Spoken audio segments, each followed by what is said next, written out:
Ao findar o labor desta vida, quando a morte ao teu lado chegar, que destino há de ter a tua alma? Qual será no futuro o teu lar? Um irmão em Cristo contou-me que seu amigo comprou recentemente um computador novo. Ele, como este irmão, não era muito familiarizado com computadores.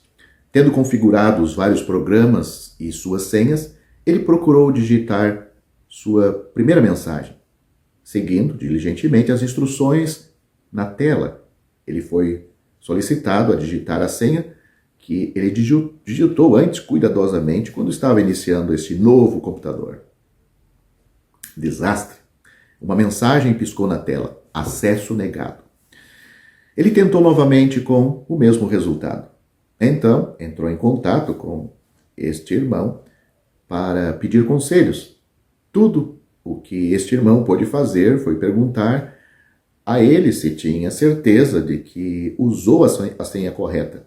Ele foi inflexível que ele tinha feito isso. Ele não tinha feito nada de errado, tinha certeza de que tudo estava certo, mas algo estava errado. Neste caso, o irmão foi vê-lo ficando sentado, olhando esta mensagem. O que estava errado? Onde estava o erro? Talvez você já tenha passado por isto. Verificaram as senhas que ele havia configurado. Ele havia escolhido as senhas para os programas que previa que usaria com mais frequência, como sendo as datas de nascimento de si mesmo, de sua esposa e filhos, em ordem decrescente de idade, para ficar fácil a sua memória, e quando precisasse usar, aí estaria. Começando com a sua, como sendo a mais velha.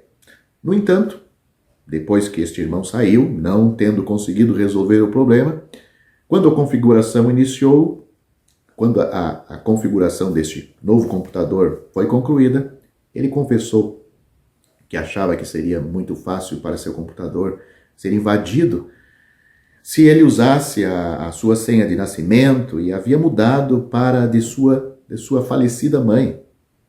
Na empolgação de usar o computador pela primeira vez, ele esqueceu que havia feito a mudança. Ele estava convencido de que estava certo quando falou com este irmão.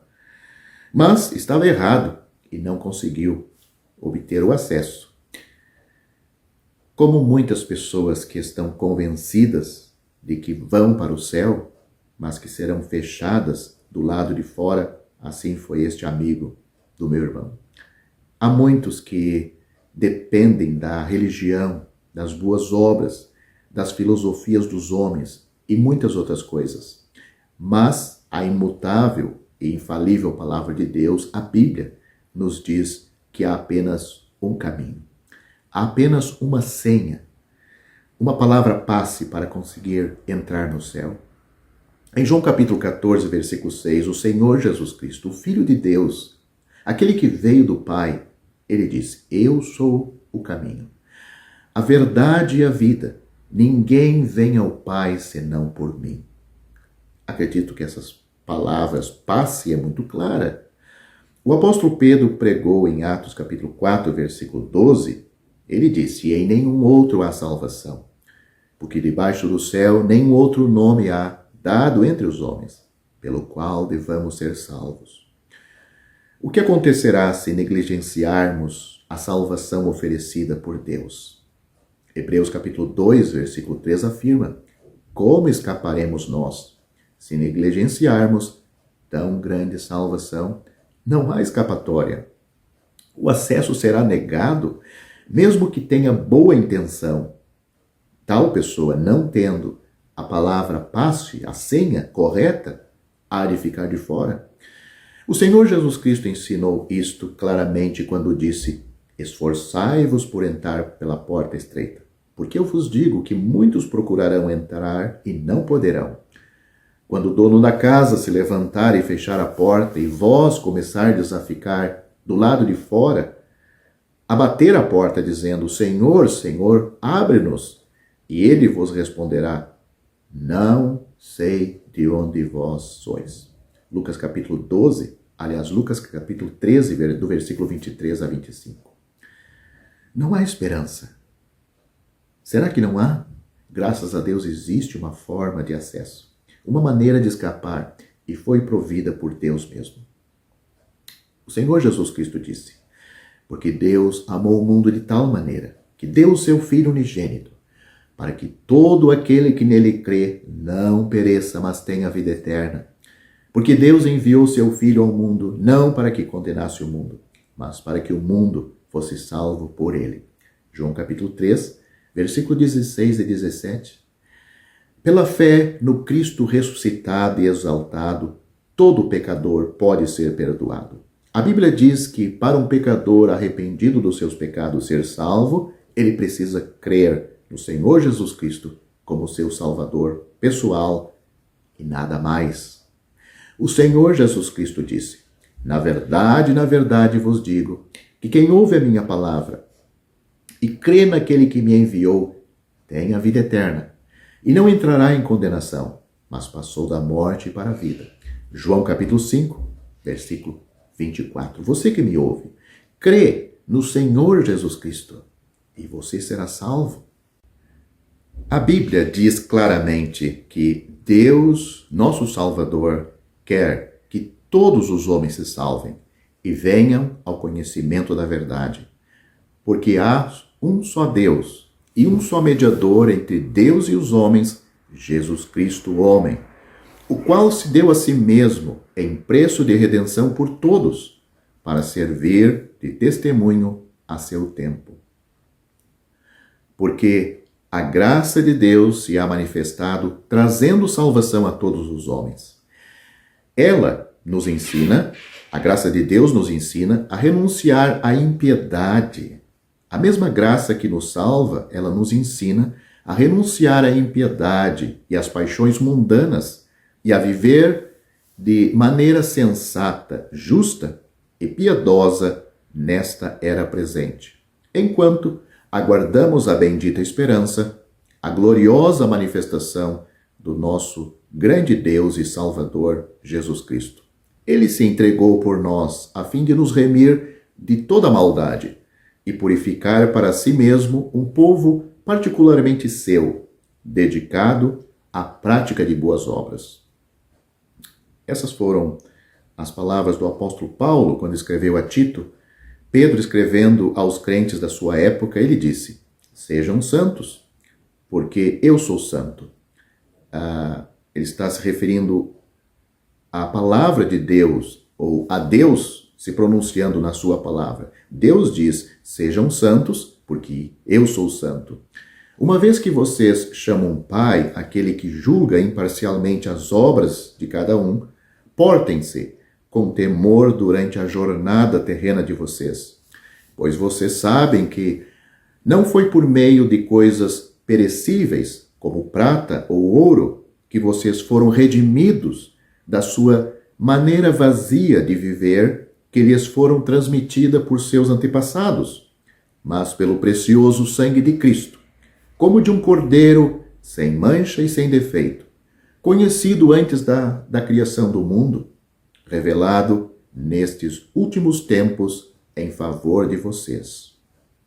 O último livro da Bíblia fala sobre o juízo final para todo pecador não salvo, para todo pecador que não quis a salvação. Note o que Apocalipse diz. Depois vi, o apóstolo João está falando essas palavras, inspirada pelo Espírito Santo. Ele diz: depois vi um grande trono branco e aquele que nele estava sentado. A terra e o céu fugiram da sua presença e não se encontrou lugar para eles. Vi também os mortos, grandes e pequenos, de pé diante do trono, e livros foram abertos. Outro livro foi aberto, o livro da vida. Os mortos foram julgados de acordo com o que tinham feito, segundo o que estava registrado nos livros. A morte entregou os mortos que nele havia, e a morte e o Hades, o inferno, entregaram os mortos que neles havia. E cada um foi julgado de acordo com o que tinha feito. Então a morte e o Hades, ou seja, o inferno, foram lançados no lago de fogo. O lago de fogo é a segunda morte. Se o nome de alguém não foi encontrado no livro da vida, este foi lançado no lago de fogo. Deus fala de um juízo final, onde pecadores vão ser lançados, aqueles que não foram salvos.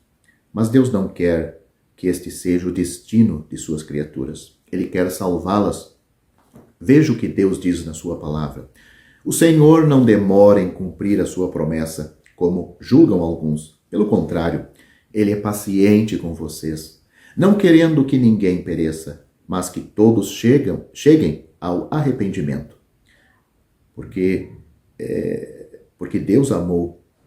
Deus tanto amou o mundo que deu o seu Filho unigênito, para que todo aquele que nele crê não pereça, mas tenha vida eterna. Porque Deus enviou seu Filho ao mundo, não para condenar o mundo, mas para que este mundo fosse salvo por meio dele.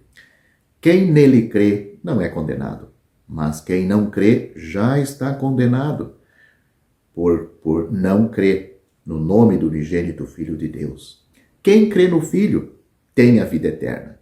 Já quem rejeita o Filho não verá a vida, mas a ira de Deus permanece sobre ele, sobre esta pessoa.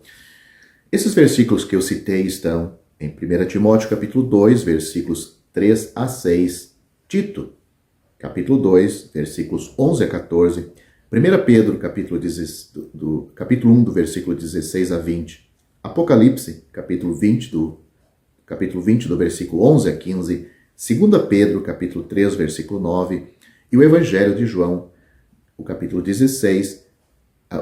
3, do versículo 16 a 18 e o versículo 36. Você que me ouve, finalizo lhe fazendo um apelo, um convite. Fuja para junto de Cristo. Descanse nele para a sua salvação, pois fora dele você está em grande perigo. A morte chega antes do que pensamos e antes do que queríamos. Ela não avisa.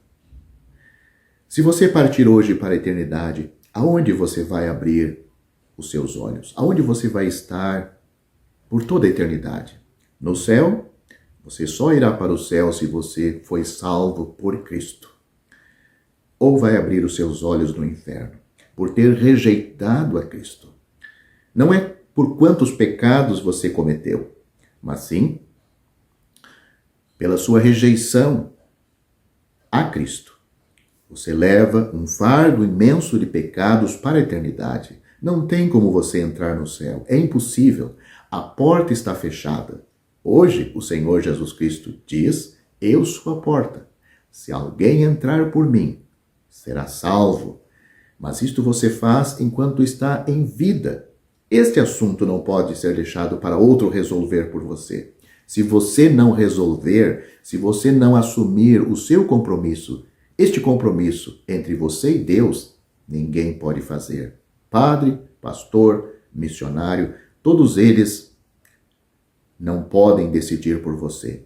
Pode deixar neste mundo uma quantidade alta de dinheiro para que este assunto seja resolvido. Meu prezado ouvinte, desista desta ideia. É você mesmo. Você vai estar na eternidade no lugar que você escolher. Você pode estar dizendo e pensando: eu escolho ir para o céu. Essa escolha verdadeira inclui você reconhecer que é merecedor do inferno. Inclui você buscar o Salvador para ter uma nova vida. Aqui, já, agora. Você não pode querer viver a vida de um pecador e querer ter um lugar no céu. Você pode ter bons pensamentos, pode ter o desejo, mas tem que ter mais do que isto. Você tem que ter uma atitude. uma ação da sua parte de realmente compreender, você precisa ser salvo. Todo salvo não está arrependido. Não. Em nada ele perdeu de ter feito a boa escolha. Reconhecer e compreender e dizer: queiram os outros o mundo para si. Queiram eles riquezas e delícias aqui. Mas eu buscarei meu Jesus sempre para mim, sempre para mim. Portanto, você creia no Senhor Jesus Cristo como um pecador arrependido, do qual você é. Eu sou o pecador, mas fui salvo. Você pode ser salvo pela graça de Deus, porque pela graça sois salvos por meio da fé. Isto não vem de vós, é um dom de Deus. Não vem das obras, para que ninguém se glorie. Efésios capítulo 2, versículos 8 e 9.